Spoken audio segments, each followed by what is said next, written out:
are some very special components of the universe which totally defy our basic concepts of reality. And yet, they do exist.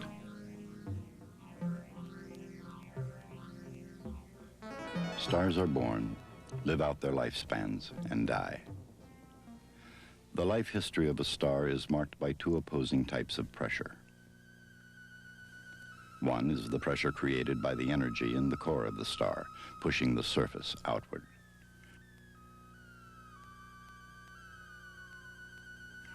The other is the crushing force of gravity pulling the star's surface inward. When these two pressures are balanced, a star becomes stable and shines steadily. As hydrogen fuel is depleted, the release of energy is insufficient to withstand the gravitational pressure, and the core collapses. But this collapse heats the hydrogen still burning in a thin shell surrounding the core. The excess energy released lifts the outer zones against the force of gravity. The star is now a red giant.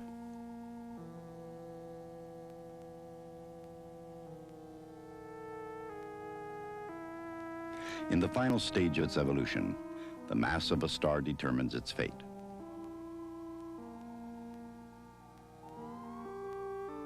The Sun, a medium-sized star, remains stable for approximately 10 billion years. Then it will expand to 400 times its present diameter. As it expands, it will engulf the inner planets, Mercury, Venus, Earth, and Mars, and create a nebula extending past the outer planets.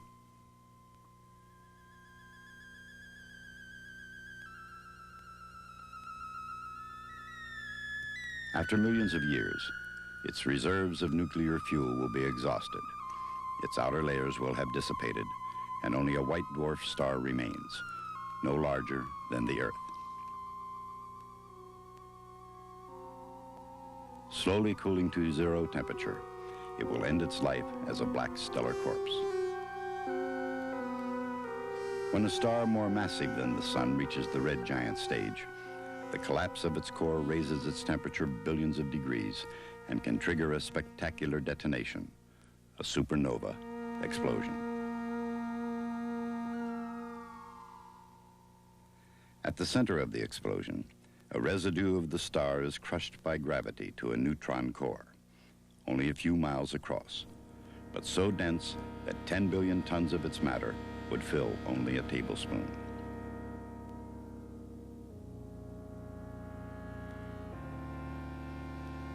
It spins rapidly, generating radio signals in its strong magnetic field, a radiation beam sweeping past the Earth and observed as a pulsar.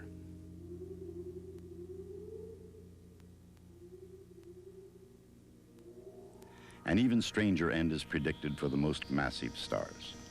According to the laws of gravity as presently understood, nothing can stop their collapse.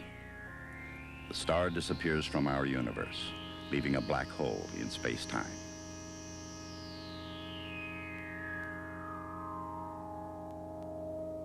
Its presence can be deduced only by its influence on a nearby object such as a visible companion star, distorted out of shape by the black hole's gravitational attraction. Gas pooled off the visible star circulates about the black hole and in a dizzying plunge emits X-rays which can be detected in space.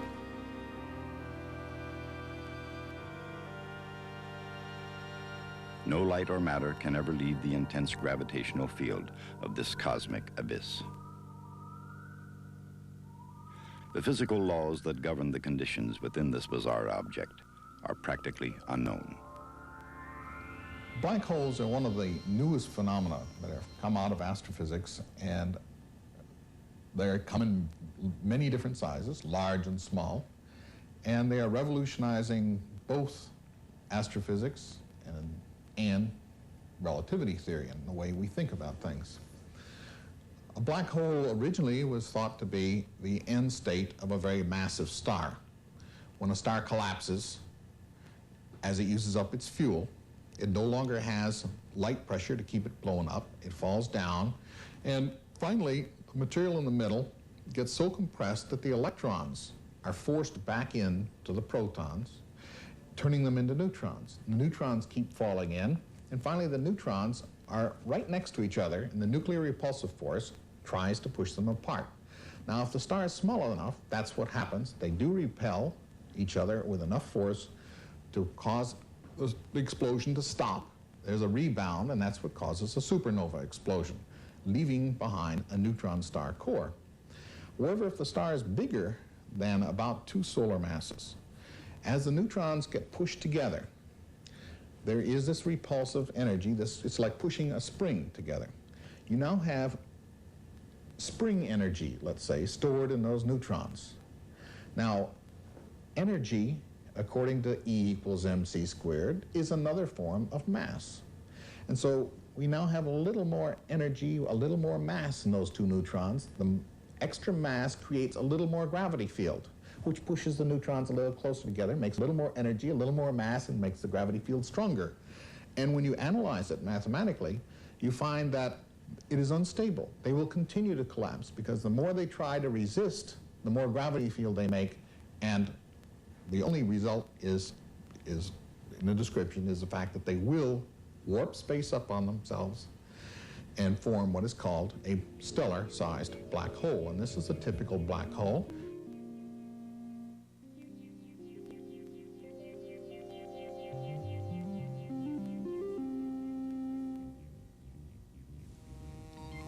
The reason the force of gravity is so immense in the vicinity of a black hole, as perhaps we find, say, in the binary star system, Cygnus X1, well, it's because the mass is so intensely concentrated.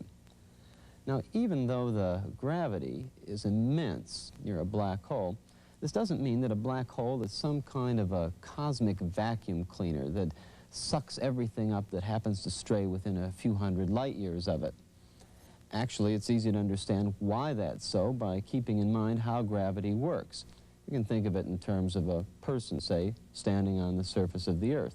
That person feels a force due to the gravity of the Earth, and that's just the person's weight.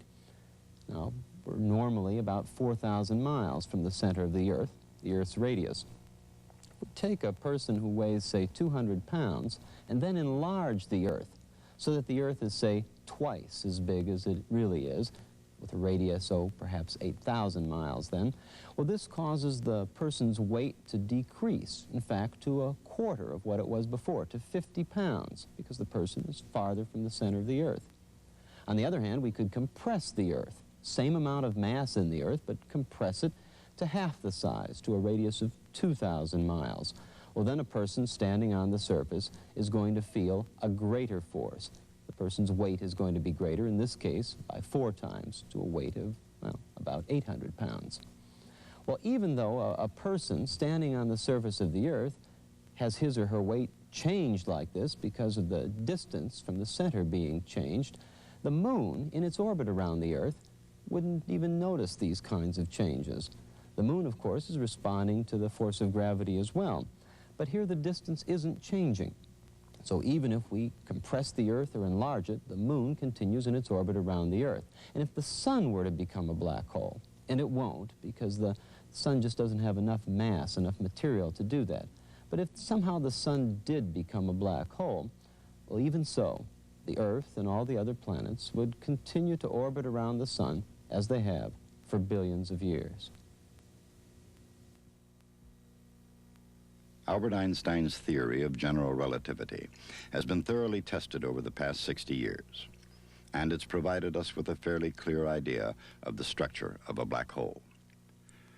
General relativity predicts that a black hole's intense gravity would radically curve space-time and bend light. Light approaching within a certain distance of the hole would be trapped in a circular orbit around it, creating what is called the photon sphere. Inside the photon sphere is the event horizon. This is the imaginary line of demarcation at which the escape velocity reaches the speed of light. The event horizon has a diameter of about 6 kilometers for every solar mass of material in the hole. Once inside it, nothing, not even light, can escape. The event horizon is a clear dividing line between the external universe in which we live and the interior of the black hole. For all intents and purposes, this area is not even a part of our universe, since it's a region that cannot even communicate with our region of the universe. Even with all of our scientific advances, the interior of a black hole is still very difficult to understand. But to the extent that we do understand it, the best guess is that the matter inside the black hole has been squeezed on down to a region that is smaller than the head of a pin. A region of zero volume and infinite density down at the center of the black hole, a region which is often called the singularity at the center of the black hole. It's a singularity in the sense that gravity there is infinitely strong, and anything which got down near that singularity would be completely destroyed by the pull of the gravity that would tear that thing apart in one direction and squash it completely in other directions. Long before unsuspecting space travelers are ripped apart by the tremendous gravity, they would have visual evidence that they were near a black hole. If the hole were surrounded by a vacuum, only the region of blackness would give away its presence. Stars, nebulae, and other objects would not be visible through the hole, no matter from which direction the hole was viewed.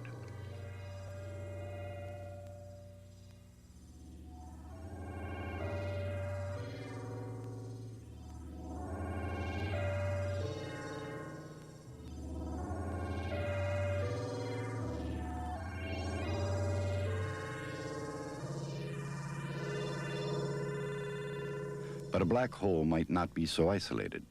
Dust and other interstellar material may be falling into it. These materials would glow while accelerating toward the speed of light as they approach the event horizon.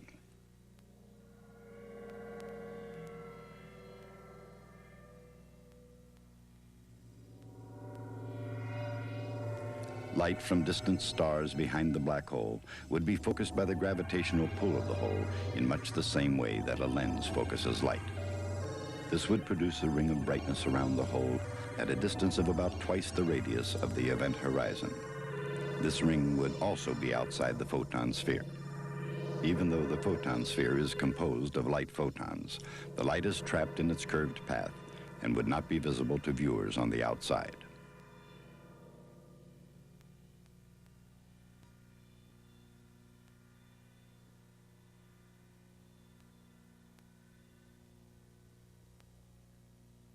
What would happen if a space traveler fell into a black hole?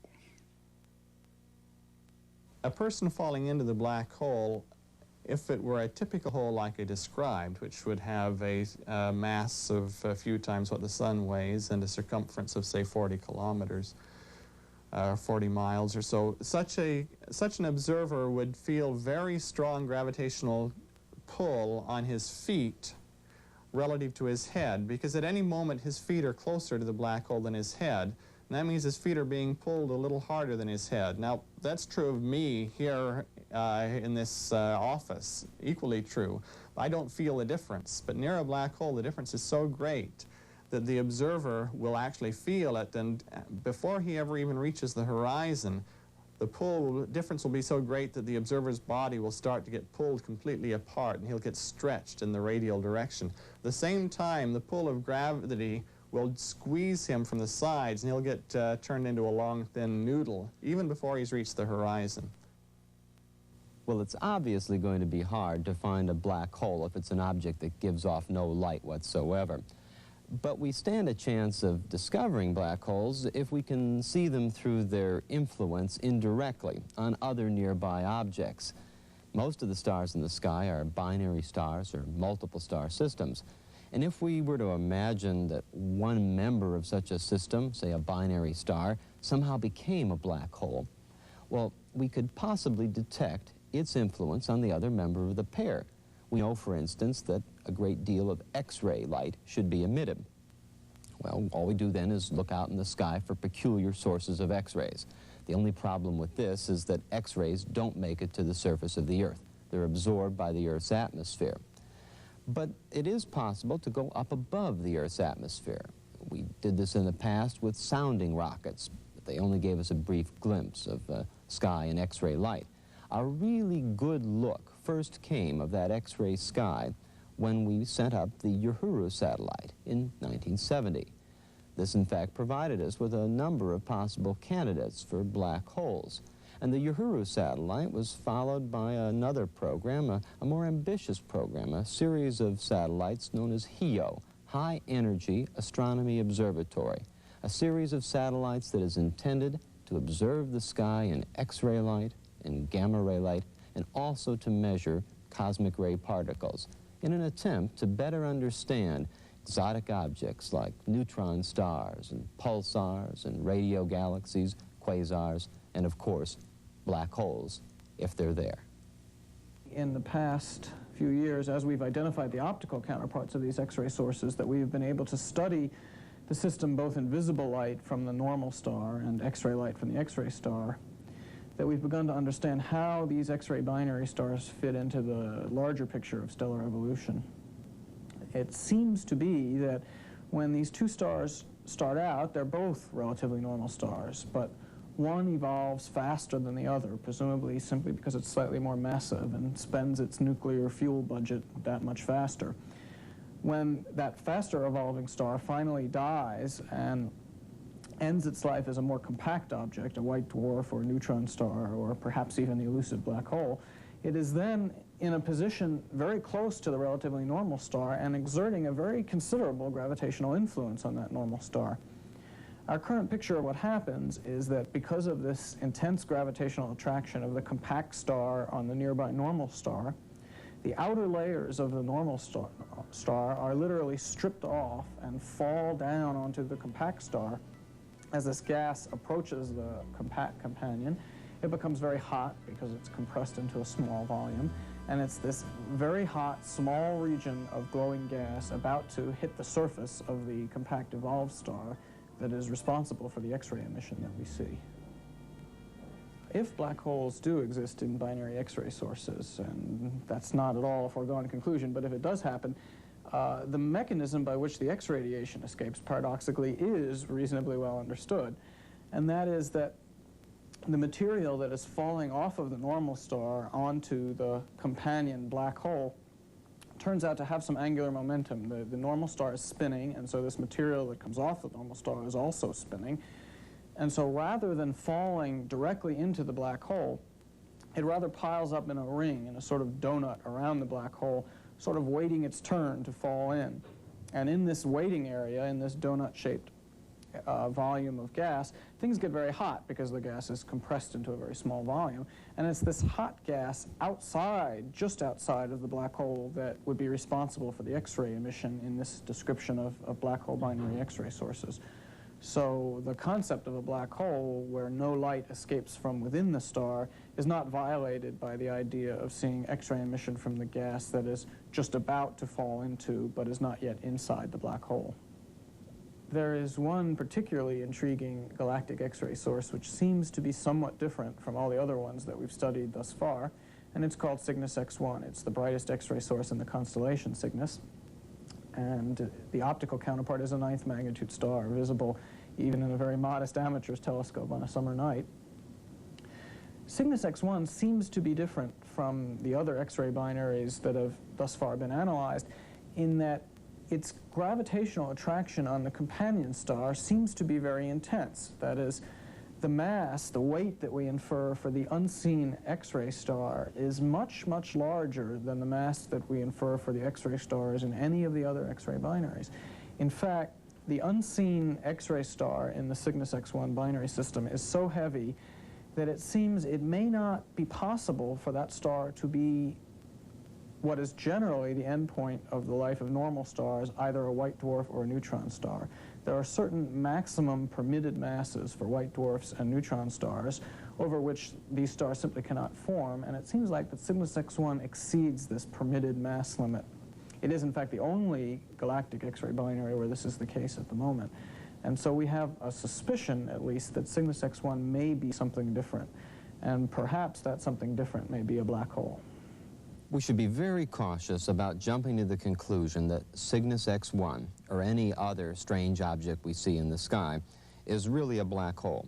simply because it has some of the properties we expect to find in a black hole. After all, it could turn out that Cygnus X1 is really just a more familiar type of object that has properties similar to those we expect in a black hole. Well, right now we look for black holes with X-rays, and they really are our best tool. But in the future, other approaches may be available to us. One of these possibly will involve gravitational radiation, or so-called gravity waves.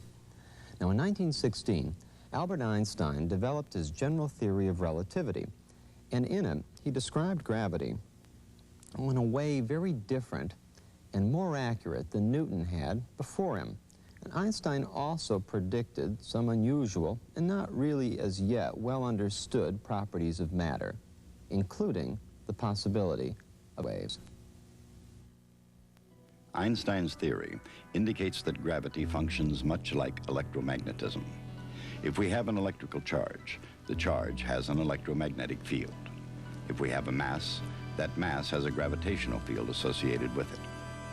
Electromagnetism and gravity have the same characteristics and obey much the same form of laws.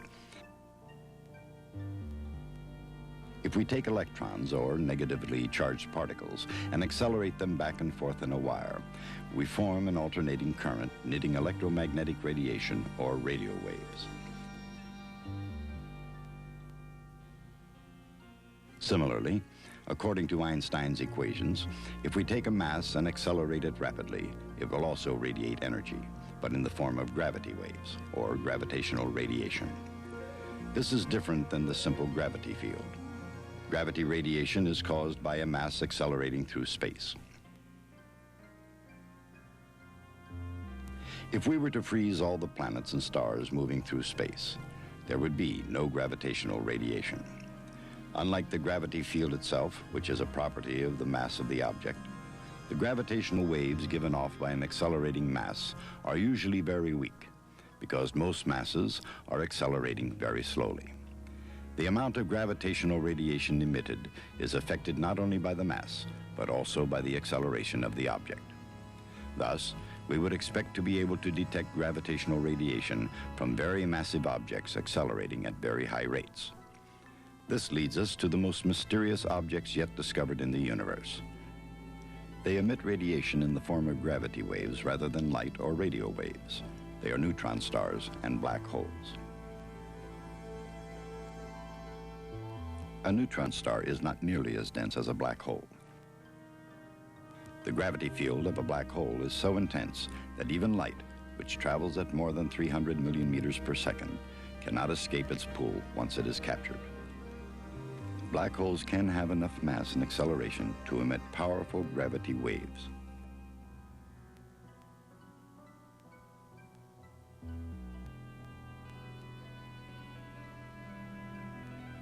Gravitational radiation should be produced in considerable strength by black holes when they are being born, by black holes when they're colliding and coalescing, by neutron stars when they are born by the collapse of the interior of a star, by neutron stars after a star quake when their crystalline crusts or their crystalline cores break due to stresses that have been built up in them, and there's a whole quake like a quake on the surface of the Earth. In general, objects like black holes and neutrons have intense internal gravity. When they are set into a dynamical motion, a pulsation, or when they collide, they should produce huge amounts of gravitational radiation, and it is astronomers' current hopes to detect such gravitational radiation. It's important to emphasize that those kinds of sources typically occur deep down inside of surrounding matter, where there is no hope to study what is going on by means of electromagnetic waves, because the electromagnetic waves can't get out through the surrounding matter. And so really our key hope for studying collisions of black holes and the births of black holes is to study the gravitational waves, which when they're produced by these kinds of objects can travel outward through the surrounding matter with relative impunity without getting distorted much, and can travel all the way to Earth, and which then, if one can succeed in detecting them on Earth, one can study their properties and thereby learn the details of the collision of those two black holes, or the details of the birth of the newborn black hole. What we look for are coincidental increases in power output of the antennas in this room and the antenna at the Argonne National Laboratory. Gravitational radiation is very hard to detect. Late in the 1950s, Dr. Joseph Weber of the University of Maryland developed the first gravitational radiation antenna. Since then, other scientists have developed different types of detectors. All of these have had only limited success.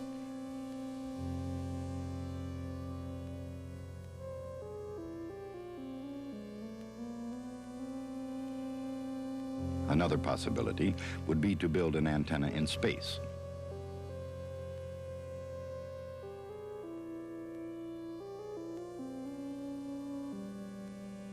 Two satellites linked by a laser beam could detect gravitational radiation and give us more information on some of these celestial oddities.